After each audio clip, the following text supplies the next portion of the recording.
सिंह जी, स्कूली शिक्षा मंत्री आदरणीय इंदर परमार जी, पीडब्ल्यूडी के राज्य मंत्री भाई सुरेश धाकड़ जी, तीनों हमारे प्रमुख सचिव नीरज जी, रश्मि जी, पल्लवी जी, सभी वरिष्ठ साथीगण, हमारे विधायक जी भी यहाँ विराजमान है, जसपाल जच्ची जी, और अलग अलग स्थानों पर मुझे सुन रहे सभी प्रिय मित्रों। आज गोपाल जी ने बचपन मुझे भी याद दिला दिया। एक गीता आया है, मुझे फिर याद वो जालिम गुजरा जमाना बचपन का। हम भी छोटे से गांव में पैदा हुए और हमारे गांव का स्कूल तो नर्मदा तट में खेत में था, बीच में। तो जिनका खेत था वो ज्वार बोते थे, तो स्कूल के चारों तरफ ज्वार बोआ जाती थी और ज्वार में कोई मवेशी ना घुसे इसलिए बागड़ कर देते थे। और बागड़ के बीच में आप में से शायद कई नहीं समझ सकेंगे, एक वो लगाते थे, दो लकड़ी के उसमें वो निकले रहते थे और बीच में वो रह के गड़ा देते थे। तो उसको उलांग के हम जाते थे, उसमें मवेशी नहीं जा पाते थे, लेकिन हम उलांग के जाते थे और घर से अपना फट्टा संग ले जाते थे, बस्ता और फट्टा, क्योंकि बिछाने की कोई व्यवस्था होती नहीं थी। तो अपना फट्टा और अपना बस्ता दोनों साथ जाते थे। स्कूल 2 कमरे थे मुश्किल में, तो एक में तो मास्टर साहब रहते थे, क्योंकि बाहर से मास्टर साहब आते थे। तो गांव में कहाँ इतने अच्छे कोई कमरा किराए पे मिलता नहीं था, तो एक कमरे में मास्टर साहब रहते थे, बाकी एक कमरे में और कमरे के बाहर जितना मैदान जैसा था उसमें बैठ के हम लोग पढ़ाई करते थे। लेकिन तब भी एक शिक्षक ही होते थे। हमें जो शिक्षक पढ़ाते थे श्री रतन चंद्र जी जैन, वो बड़ी मेहनत से बेचारे 5वीं क्लास पढ़ाते थे। तो कई अच्छे गुण अगर आए तो उनके कारण आए, लेकिन पूरी कई वर्षों तक शिक्षा की व्यवस्था सचमुच में ध्वस्त और चौपट जैसी रहती थी।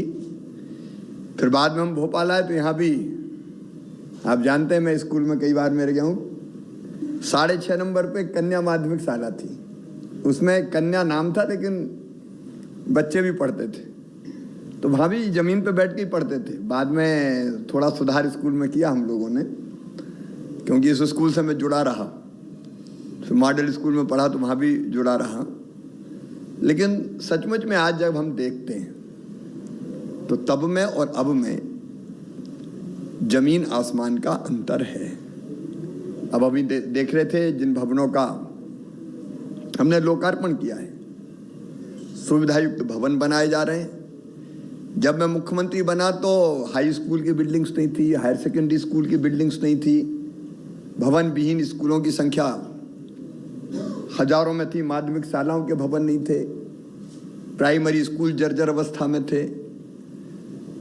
लेकिन एक सिलसिला प्रारंभ हुआ, और वो सिलसिला प्रारंभ हुआ कि पहले प्राइमरी स्कूल पूरे बना दो, फिर मिडिल स्कूल की बिल्डिंग पूरी बना दो, फिर हाई स्कूल, फिर हायर सेकेंडरी। हालांकि लगातार हम खोलते भी रहे। देखिए, आज जो बच्चे स्कूल जा रहे हैं उसका एक बड़ा कारण है हमने high school, higher secondary school की संख्या बढ़ाई। अब मैं मुख्यमंत्री बन के, गोपाल जी जानते, जब पहले जाता था तो बेटियां दूसरे गांव स्कूल जाती नहीं थी। 5वीं पढ़ी और 5वीं तक गांव में स्कूल है, तो फिर माँ बाप फिर दूसरे गांव तो भेजते ही नहीं थे। तो 5वीं तक पढ़ाई पूरी, 8वीं तक स्कूल है तो बेटियां 8वीं तक पढ़ लेती थी। High school, higher secondary school, जैसा गोपाल भार्गव जी बता रहे थे, दूर दूर थे, तो बेटियों को भेजते ही नहीं थे कोई। और इसलिए मेरे मन में जो विचार उस समय आया high school, higher secondary school खोलने का, वो बेटियों की शिक्षा की दृष्टि से आए। बेटे तो जैसे तैसे साइकिल वाइकिल पर चले जाएं, लेकिन हम क्या, जितने ज़्यादा खोलेंगे, पास स्कूल होंगे, उतने बेटियां पढ़ेंगी। और फिर बेटियों को साइकिल, यूनिफॉर्म, बाकी सब चीज़ें आज बताने की जरूरत नहीं, सारी सुविधाएं हम लोग करते चले गए। लेकिन अब एक हम लंबी छलांग लगाने वाले हैं। देखिए, इस टर्म में जो आत्मनिर्भर मध्य प्रदेश का हमने नक्शा बनाया है, रोड मैप बनाया है, उसमें शिक्षा की गुणवत्ता यह हमारा बहुत प्रमुख विषय है। मुझे खुशी है कि हमारे बच्चे अच्छा प्रदर्शन कर रहे हैं।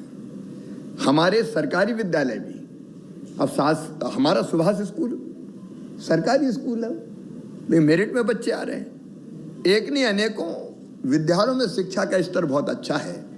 मैं ये भी स्वीकार करता हूँ कि कई जगह नहीं है, लेकिन कई जगह बहुत बेहतर शिक्षा का स्तर हो पाया है। अब हम छलांग लगा रहे हैं कि किसी भी कीमत पर शिक्षा की गुणवत्ता से समझौता नहीं करेंगे। इसलिए हमारे उत्कृष्ट विद्यालयों को भी हम और ठीक कर रहे हैं। ओवरऑल प्राइमरी स्कूल से लेके मिडिल और हाई स्कूल, हायर सेकेंडरी तक के स्कूल हमारे व्यवस्थित चले, वो भी हम कर रहे हैं। लेकिन इस बार सबसे बड़ा जो अपना संकल्प है वो है सीएम राइज स्कूल के रूप में, क्योंकि हम सब मानते हैं कि गांव-गांव में स्कूल ठीक बात है, उस समय ठीक थे, हमको स्कूल बंद भी नहीं कर रहे हैं, लेकिन हम ऐसे स्कूल खोल रहे हैं जहां न केवल अच्छा भवन होगा, लाइब्रेरी होगी, लैब होगी, प्रयोगशाला होगी, खेलने का मैदान होगा, गुणवत्तापूर्ण शिक्षा देने वाले हमारे शिक्षक होंगे, विज्ञान के भी होंगे, अंग्रेजी के भी होंगे, गणित के भी होंगे। देखो बच्चे तो माटी के लौंदे हैं, अगर ठीक शिक्षक पढ़ाएंगे तो तेजी से उन्हीं बच्चों में से आगे बढ़ेंगे। और ये हमारे लिए गर्व की बात है कि यूपीएससी में पहले से 4 गुने ज़्यादा बच्चे मध्य प्रदेश के सिलेक्ट हो रहे हैं। आप हर तरफ देखें, जेईई नीट की परीक्षाओं में जो हम लोगों ने भी प्रयास किए, अपने बच्चे बड़ी संख्या में आ रहे हैं। सुपर 100 और अलग अलग जो योजनाएं चलाई, कई बच्चे लगातार सिलेक्ट होते जा रहे हैं। लेकिन सीएम राइज स्कूल ऐसी कल्पना है हमारी कि 25-30 किलोमीटर आसपास के गांव के बच्चे उस स्कूल में बसों से आएंगे, अच्छी शिक्षा प्राप्त करेंगे, शाम को अपने घर बसों से जाएंगे और एक जगह 5000 बच्चे पढ़ेंगे। 100 बच्चे क्यों पढ़े, 5-5 हजार बच्चे पढ़े। भव्य स्कूल अब अपने 18 करोड़ से लेकर 24-24 करोड़ की भवन बनेंगे अपने। तो मैं समझता हूं कि शिक्षा की गुणवत्ता में एकदम उछाल आएगा। मेरा विभागों से, दोनों विभागों से मेरी अपील है, जितना चाहे आप ब्रेनस्टॉर्मिंग कीजिए, वर्कशॉप्स कीजिए, लेकिन विद्यालय के भवन तो हम बनाएंगे ही, उपकरण और बाकी चीजों की व्यवस्था करेंगे। फंड्स का हमने पर्याप्त इंतजाम किया है। जो शिक्षक हैं हमारे, उनका चयन ऐसा हो कि वो सच, क्योंकि वो तो आत्मा है, पढ़ाएंगे आखिर वही, उसमें कोई समझौता ना हो। गुणवत्तापूर्ण शिक्षा देने वाले आदर्श शिक्षक मध्य प्रदेश के परिदृश्य को बदल के रख देंगे, सचमुच में बदल के रख देंगे। और इसलिए ये सबसे प्रमुख अभियान है, तो अंतरात्मा से निकला हुआ गरीब परिवार के बच्चे को भी गुणवत्तापूर्ण शिक्षा। और जब मैं ये बात कहता हूँ हजारों की भीड़ में, अब कोरोना खत्म हो गया है तो जब मैं ये कल्पना रखता हूँ कि गरीब के बेटा बेटी भी धन्नू पन्ना कल्लू मन्ना गुणवत्तापूर्ण स्कूलों में पढ़ेंगे, तो ऐसी ताली बजाते हैं लोगों को अच्छा लगता है, क्योंकि किसी के भी बच्चे आगे बढ़ सकते हैं, कोई बुद्धि की कमी थोड़ी है। और इसलिए टारगेट है तो स्कूल शिक्षा विभाग हो चाहे हमारा ट्राइबल एजुकेशन विभाग हो, दोनों को पूरी शिद्दत से इस पर ध्यान देके इसको सफल बनाना है। अब भवन हमने अभी देखे, गोपाल जी आगे भी बनेंगे, ये बड़े बड़े भवन भी बनने, अनेकों भवन बनने। ये पीआईयू का गठन क्यों किया था? मैं विधायक था तो एक आदिवासी छात्रावास मेरे विधानसभा क्षेत्र के एक गांव में हमने दिया, अंबाझीर में। अब मैं बाद में इंटीरियर का गांव था, ट्राइबल बेल्ट थी, मैं 1.5 साल बाद पौने 2 साल बाद गया, तो मैंने कहा छात्रावास बन गया होगा। तो जहाँ भूमि पूजन किया था वहाँ छात्रावास का ही पता नहीं था। मैंने फिर पूछा, क्योंकि विधायक था, तो विकासखंड शिक्षा अधिकारी बाकी सबसे, भाई वो छात्रावास कहाँ गया? तो उनको ही पता नहीं। कौन बना रहा था? तो उनको ही पता नहीं। फिर कलेक्टर से पूछा छात्रावास कहाँ गया? तो कलेक्टर को ही पता नहीं छात्रावास कहाँ गया। अब जब मैंने फिर गदर मचाया यहाँ के, मेरा छात्रावास बताओ, ढूंढ के लाओ, मेरा छात्रावास कहाँ गया? मैंने भूमि पूजन किया था, पैसा स्वीकृत करवाया था। बाद में मुझे पता चला कि उसको बनाने का ठेका भोपाल विकास प्राधिकरण ने लिया, और भोपाल विकास प्राधिकरण ठेका लेके आधे दूधे पैसे निकाल के भूल गया कि छात्रावास बनाना है। पता नहीं कौन कौन ठेका ले लेते थे। अलग अलग एजेंसियां, कितनी अलग अलग एजेंसियां बने, हर एक विभाग की अपनी एजेंसी, हर एक विभाग की, और कोई भी टेंडर डाल देता था। और टेंडर डाल के भूल जाता था। बेचारे आमाजर वाले कहाँ पकड़ने आए भोपाल विकास प्राधिकरण को, हमारा छात्रावास बना दो। तब ये कल्पना दिमाग में आई कि भाई ये तो एक एजेंसी होनी चाहिए जो ढंग से बनाए, प्रायोरिटी उसकी रहेगी, नहीं तो प्रायोरिटी नहीं रहती थी। तब हमारी कल्पना है कि गुणवत्तापूर्ण भवनों के लिए, चाहे वो किसी डिपार्टमेंट के हों, एक एजेंसी PIU होगी। इसलिए PIU का गठन हुआ। आज मुझे कहते हुए संतोष है कि PIU गुणवत्तापूर्ण भवनों का निर्माण कर रहा है। आपके पास चूंकि काम बहुत बढ़ गया, एक तरफ रोड से हैं, दूसरी क्योंकि कुछ लोग ये कहते हैं कि साहब उनके पास तो इतना काम है, लेकिन उस काम को करके समय पे देना और गुणवत्तापूर्ण करके देना।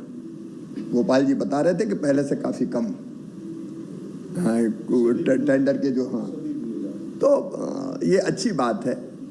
गुणवत्ता ठीक रहे, उसका ढंग से आप देखा भाली कर ही रहे हैं।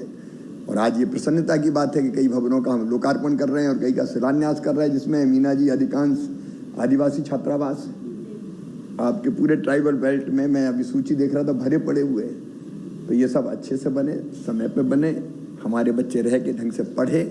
और आप दोनों मंत्री तीनों मिलके आप CM राइज स्कूल को जरा प्रायोरिटी पे ढंग से देख के, अब उसका फाइनल स्टेप वैसे तो हो ही गया है, लेकिन शिक्षकों का चयन, उनकी ट्रेनिंग और बाकी सब चीज़ें कैसे बेहतर से बेहतर होगी, वो करके हमको इन स्कूलों के माध्यम से ऐसे बच्चे निकालना है कि कल लोग कहे कि यार मध्य प्रदेश के बच्चे IAS में देख लो, IPS में देख लो, UPSC में देख लो, NEET में देख लो, JEE मेंस में देख लो, जगह जगह हमारे बच्चे डंका बजाएं। तब हमको लगेगा कि हमारी जिंदगी की सार्थकता है। एक अभियान हमने जो प्रारंभ किया था वो पूरी तरह से सिरे चढ़ गया। इस अवसर पर मैं तीनों विभाग को, PWD विभाग को जो इन भवनों का निर्माण करेगा या निर्माण किया है, इसके लिए भी, जनजाति हमारे शिक्षा विभाग को भी, बहन मीना जी और उनकी पूरी टीम को, और स्कूली शिक्षा विभाग को इंदर जी और उनकी पूरी टीम को बहुत बधाई और शुभकामनाएं देता हूं। आप पर दारोमदार है बेहतर शिक्षा देने का, और मुझे पूरा विश्वास है कि आप इस दायित्व का निर्वाह पूरी क्षमता के साथ करेंगे। अधिकारी मित्र भी इसमें पूरी प्रामाणिकता के साथ जुटेंगे ताकि आने वाली पीढ़ी बेहतर शिक्षा प्राप्त कर सके। बहुत बहुत धन्यवाद।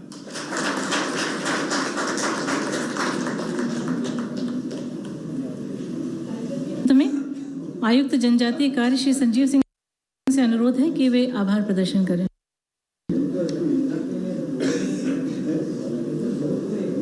आज के इस लोकार्पण भूमि पूजन कार्यक्रम में उपस्थित माननीय मुख्यमंत्री जी मध्य प्रदेश शासन, माननीय मंत्री जी लोक निर्माण विभाग, माननीय मंत्री जी जनजातीय कार्य एवं अनुसूचित जाति कल्याण विभाग, माननीय मंत्री जी स्कूल शिक्षा विभाग तथा माननीय राज्य मंत्री जी लोक निर्माण विभाग तथा इस कार्यक्रम में जुड़े समक्ष में तथा वर्चुअली समस्त सम्मानीय जन, मैं जनजातीय कार्य विभाग एवं स्कूल शिक्षा विभाग की ओर से आप सबका आभार प्रकट करता हूं। आप सबके लिए बहुत बहुत धन्यवाद।